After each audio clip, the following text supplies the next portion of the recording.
Hai geli-geli semua. Siapa yang tengah cari motor? Tak tahu nak beli apa? Ini dia, saya ada. Bentley Pandaria 125. Bentley Pandaria kan, dia ada 3 warna tau. Satu warna putih, lepas tu warna kelabu ni, lepas tu dengan warna hijau. Warna hijau tak ada sebab apa? Sebab buruk. Mungkin geli-geli tanya I, bang, apa yang bestnya Bentley Pandaria? Jom kita tunjuk. Mungkin orang tak perasan, Bentley Pandaria kan, dia bagi dengan seat yang sangat-sangat tirus. Sesuai untuk korang semua. Tak adalah sampai macam gini.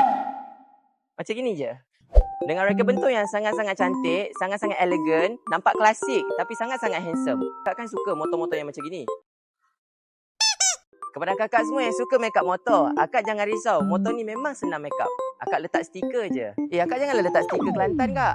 Tak kenalah dengan motor. Lepas tu kan geli-geli semua, awak boleh letak box siput tu tau.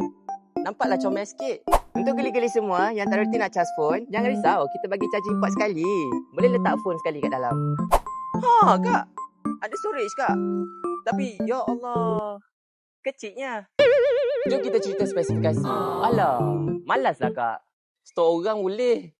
Seorang yang kita tak tahu pun akak tahu. Tengoklah sendiri kat Google. So kalau akak berminat dengan motor ni akak, macam biasa, akak boleh isi form dekat bawah. Kalau tak ada, akak boleh pergi dekat akaun kita. Akak, ye.